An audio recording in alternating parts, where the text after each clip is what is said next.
I'm here with Tyson Clabo, many-year veteran offensive lineman for the Atlanta Falcons. Tyson, you all had your first loss this week, but saw a lot. Didn't see any long faces in the locker room. Talk about the New Orleans Saints game.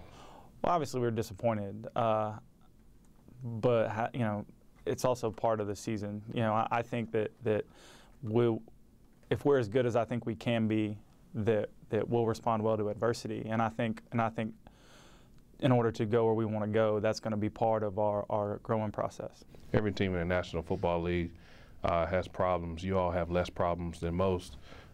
Coach said your short yardage issues have become a problem. What do you attribute that to? Well, I think that we need to do a better job everywhere. You know, and I mean, so sometimes it's never everybody. You know, like it's always one guy. We're just taking turns. We're just taking turns making mistakes. O-line, you know, running backs, tight ends, receivers. Everybody's just taking a turn, getting us off the field. We got to stay on the field. You know, and I think that we can get it done. Do you think New Orleans gives you a good test for a team like Arizona, a team that blitzes constantly? No, I mean Arizona blitzes a lot, and New Orleans did that to us, and I think that hopefully that it'll help us be a little more prepared for what's coming this week. I know that our staff, our coaching staff, has really emphasized that part of their game this week, and you know they've taken the necessary steps, I feel, to have us prepared for the rundown blitzes. Talking to Tony Gonzalez, he almost alluded to the fact that you all welcome the blitz because it gives those guys more one-on-one matchups. You all have pretty much handled the blitz pretty well all season.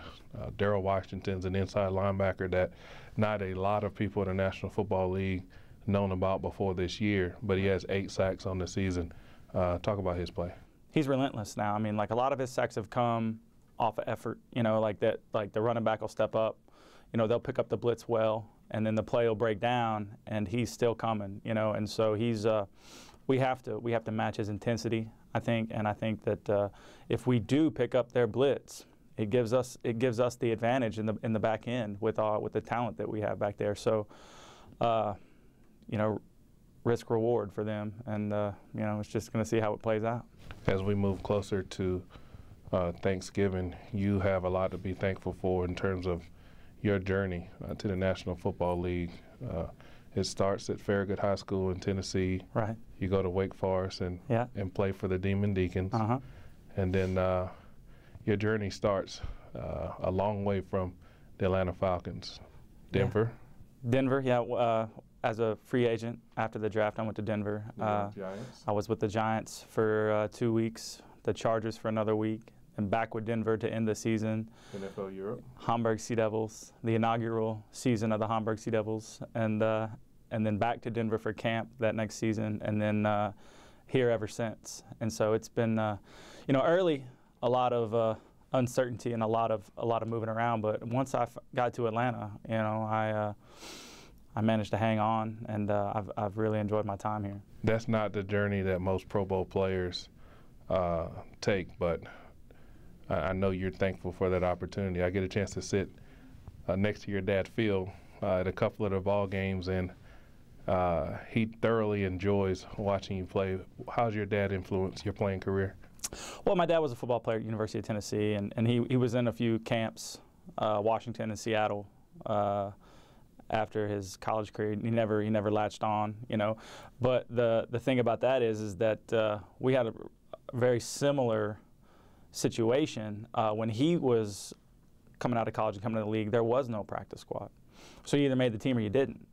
And so, you know, without the practice squad or NFL Europe, I'm probably not here. You know, so it's you know, I know where he's been, and I've been in that situation. I was just fortunate enough to have that system in place to help me hang on and to learn the game and to get better.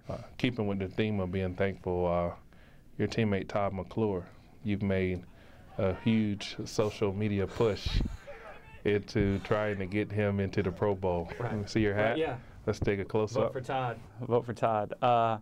McClure for Pro Bowl. Yeah. Look, I'm a big Todd McClure fan. I have been for a really long time, and he does not get the credit that he deserves.